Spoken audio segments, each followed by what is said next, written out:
예, 저 오늘은 제가 목표를 세우지 않는 7가지 이유에 관해서 좀 메시지를 전달 드리려고 합니다. 자, 이 메시지는 제가 존경하는 그 브라이언 트레이시라는 굉장히 유명한 이 동기부여가요. 모티베이터인데 이분이 이야기한 내용들이니까요. 제가 전달 드리도록 하겠습니다. 자, 시작 한번 해볼게요. 사람들이 목표를 세우지 않는 첫 번째 이유는 간단하다. 삶에 진지하지 않기 때문이다. 그들은 행동보다 말이 앞선다. 대부분 성공과 더 나은 삶을 원하지만 노력은 하지 않는다. 자신의 삶을 의미 있게 만들고 발전시키며 즐겁게 살겠다는 욕망을 불태우지 않는다. 어떤 사람이 진정으로 믿는 것이 무엇인지를 알아내는 유일한 방법은 말이 아닌 행동을 보는 것이다. 중요한 것은 어떤 말을 할 때 어떤 의도가 깔려 있고 무엇을 바라는지가 아니라 무엇을 하느냐다. 진실한 가치관과 믿음은 오직 행동으로만 표현된다.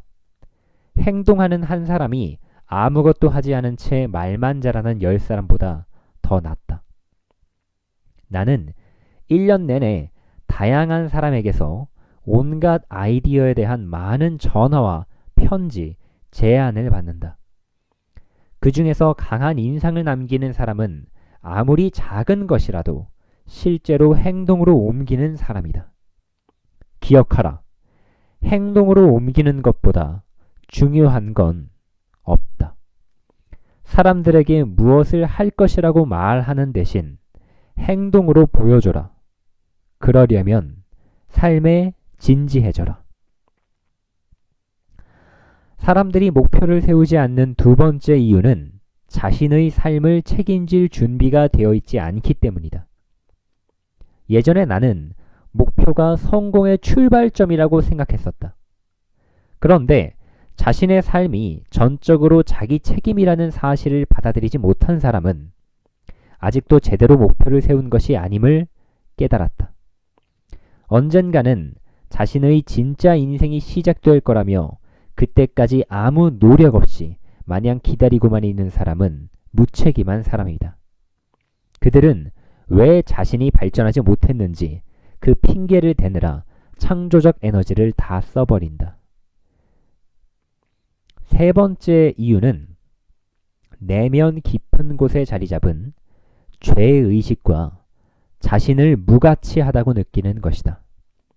정신적, 감정적으로 자존감이 낮아 항상 부정적인 시각으로 사물을 대하는 사람이 자신감과 낙관적인 태도로 장기간의 목표를 세울 수는 없다. 부정적인 환경에서 자라나 항상 스스로가 무가치하다는 느낌을 갖고 그래봐야 무슨 소용이 있어? 나는 그럴 가치가 없어. 라고 항상 스스로를 깎아내리기에만 바쁜 사람이 어찌 미래를 진지하게 고민하고 뚜렷한 목표를 세울 수 있겠는가? 네 번째 이유는 목표의 중요성을 모르기 때문이다. 부모에게 별다른 목표가 없어 이것을 논의한 적이 없는 가정 환경에서 자란 사람은 목표는 스포츠에서 좋은 성적을 낼 때만 필요한 것이 아니라는 사실을 알지 못한 채 어른이 된다. 자신이 하는 일에 명확한 목표가 없는 사람들과 항상 어울린다면 인생에서 목표가 얼마나 중요한지 인식하기 어려울 것이다. 우리 주위의 대다수가 삶의 방향성 없이 살아가는 사람들이기 때문에 당신도 조심하지 않으면 그들처럼 되는 대로 살아갈 가능성이 높다. 모든 희망과 꿈, 계획, 열정, 야망이 목표를 세우는 능력과 실천에 달려있고 행복하고 성공적인 삶에 목표가 얼마큼 중요한지 이해했다면 지금보다도 훨씬 많은 사람이 목표를 세우는 데 집중할 것이다. 다섯 번째 이유는 목표를 세우는 방법을 모르기 때문이다. 미국에서는 대학교 졸업까지 대략 15년에서 16년을 공부하는데 그 기간 동안 어떤 교육기관도 목표를 세우는 방법을 알려주지 않는다. 오랫동안 행복을 누리는 비결인 목표를 명확하게 세우는 방법을 아는 것은 그 어떤 과목보다 더 중요한데도 말이다. 더 심각한 문제는 많은 사람이 자신은 이미 목표를 세우는 방법을 안다고 착각하는 데 있다. 아주 형편없는 기술을 습득한 뒤에도 기본 실력은 대단하다고 생각하는 사람은 인생에서 실패할 가능성이 대단히 높다. 나는 목표를 세우는 방법을 20년 이상 연구하고 계속 실행해왔다. 수십만 명에게 인생의 계획을 세우는 방법을 가르쳤고 수십억 달러 규모의 회사에 전략과 목표를 세울 수 있도록 비전을 제시했다. 감히 말하건대 목표를 세우는 방법을 나만큼 철저하게 공부하고 적용해온 사람도 아마 없을 것이다. 하지만 그런 나조차도 여전히 배워야 할 것이 많다. 목표를 세우는 방법을 완벽하게 이해하는 사람은 분명히 부자이거나 행복하거나 둘 다일 것이다. 여섯 번째 이유는 거절이나 비판에 대한 두려움 때문이다. 어릴 때부터 줄곧 우리는 다른 사람의 비난과 조롱 때문에 꿈과 희망이 산산이 부서지는 경험을 했다. 그럴 때마다 부모님은 우리가 자라면서 큰 기대 때문에 너무 실망하지 않게 하려고 목표를 달성할 수 없는 온갖 핑곗거리를 만들어 주셨다. 때때로 가족과 친구들은 도저히 불가능할 것 같은 사람이 되려고 하거나 이를 성취하려고 한다며 우리를 비웃었다. 주변 사람들의 이런 반응은 목표를 세우고 성취하는 태도에 오랫동안 영향을 미친다. 아이들은 바보가 아니다. 그들은 본능적으로 남들 하는 대로만 하면 잘 지낼 수 있다는 것을 알아챈다. 그래서 끊임없이 비난받고 좌절당한 아이는 남들과 잘 지내려고 결국 새로운 아이디어와 꿈, 목표를 더 이상 생각하지 않는다. 아이는 항상 안전한 쪽을 선택하고 스스로를 비하하며 본래 능력보다 낮은 성취를 이루는 것을 당연하다고 생각한다. 이런 두려움을 해결하는 방법은 아주 간단하다. 그것은 목표를 비밀로 하는 것이다. 성공적인 목표를 세운 사람은 절대 아무에게도 말하지 않는다. 그래야 사람들이 그것을 빌미로 우리를 비웃거나 비판하지 않기 때문이다.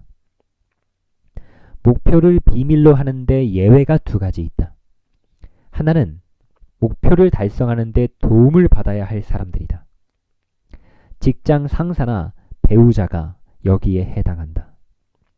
다른 하나는 우리가 가고 싶은 방향으로 가도록 격려해주는 목표를 지향하는 사람이다. 우리는 자신의 목표를 이야기하는 모든 사람을 항상 격려해 주어야 한다. 그들에게 열심히 해보십시오. 하실 수 있습니다. 라고 이야기해주자. 다른 사람을 격려하면 스스로에게 동기를 부여할 수 있다. 그것은 수학의 법칙을 실생활에 적용하는 가장 좋은 방법이기도 하다. 다른 사람이 우리를 격려해주기 바란다면 기회가 있을 때마다 우리도 다른 사람을 격려해 주어야 한다. 일곱 번째 이유이면서 사실 가장 커다란 이유는 실패에 대한 두려움이다. 세월이 흘러가는데도 계속 안주지대에만 머물며 새로운 일을 시도하지 못하는 것은 바로 실패를 두려워하기 때문이다. 실패에 대한 두려움은 나는 할 수 없어. 나는 할 수 없어. 나는 할 수 없어. 라는 비판적 태도로 나타난다. 이 두려움은 어릴 때 부모에게 받은 맹목적인 비판과 처벌에 기인한다. 이것은 일단 잠재의식에 자리를 잡으면 어떤 다른 부정적인 감정보다 더 우리의 희망을 마비시키고 꿈을 꺾어버린다. 사람들의 성공을 가로막는 가장 커다란 장애물은 실패에 대한 두려움이다. 아무리 강조해도 지나치지 않는다. 사람들이 실패를 두려워하는 주된 원인은 성공을 이루는 길목에서 맞닥뜨리는 실패의 역할을 제대로 이해하지 못하는 데 있다.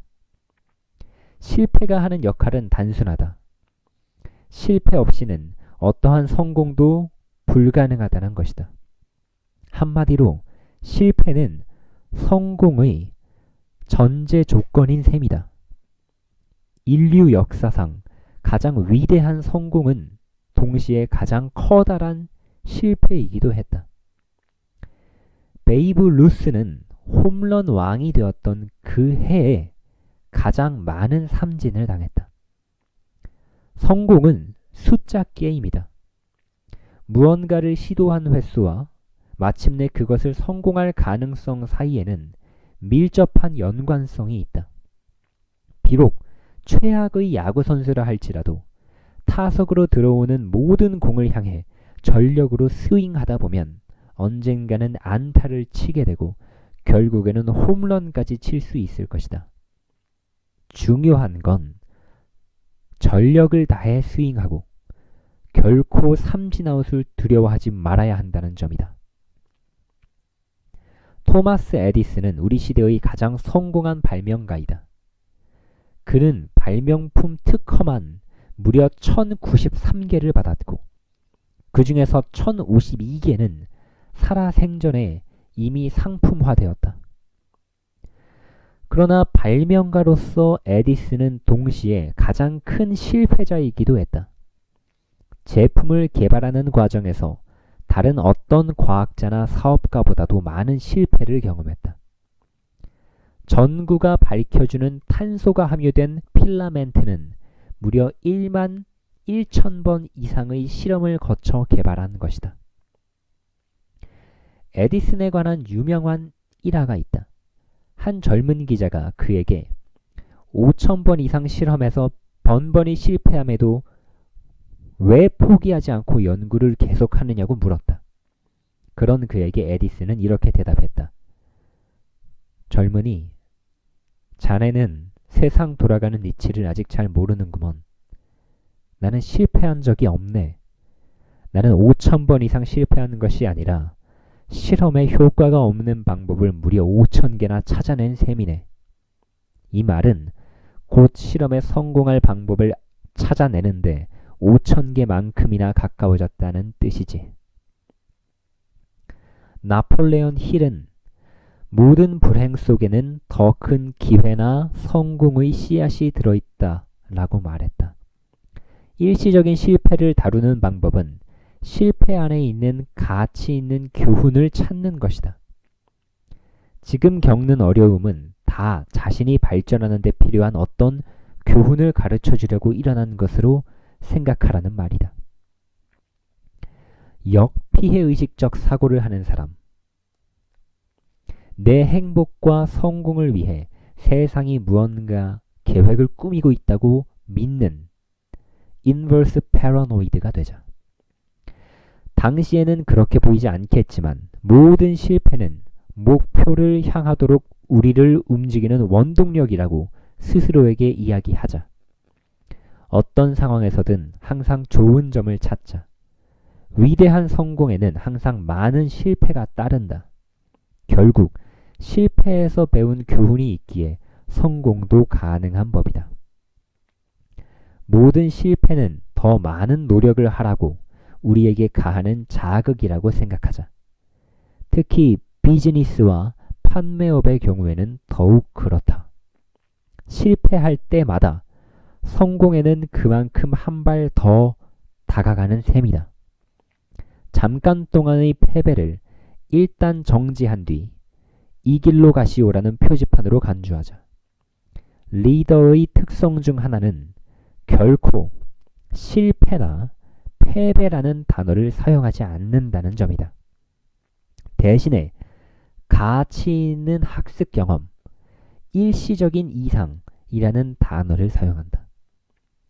위대한 미식축구팀 감독인 빈스 롬바르디는 바람직한 영혼의 소유자였다. 그가 속한 팀, 그린베이 패커스 팀, 이 팀이 중요한 경기에서 패하자 한 기자가 롬바르디에게 기분이 어떠냐고 물었다. 롬바르디는 우리는 완전히 진 것이 아니라 단지 시간이 부족했을 뿐이다 라고 대답했다. 목표를 명확히 이해하고 일시적인 실패나 장애를 위대한 성공을 거두는 데 마땅히 지불해야 할 대가로 받아들이면 실패에 대한 두려움을 극복할 수 있다. 자, 오늘 제가 읽어드린 이 내용은 목표를 세우지 않는 7가지 원인이었고요. 이 브라이언 트레이시의 대표적인 이 서적인 Maximum Achievement라는 책에 나온 구절입니다. 오늘 여러분들 하루 살아가시면서 목표를 내가 과연 세우고 있는지, 목표를 이루기 위한 실행 계획들을 상세하게 가지고 있는지, 또 그대로 살아가고 있는지 한번 돌아보시면서 오늘도 여러분들 소중한 마음에 품은 꿈들에 다가가는 하루가 되시기를 진심으로 기원합니다. 자, 오늘 저는 여기까지 하고 인사드리도록 하겠습니다. 감사합니다.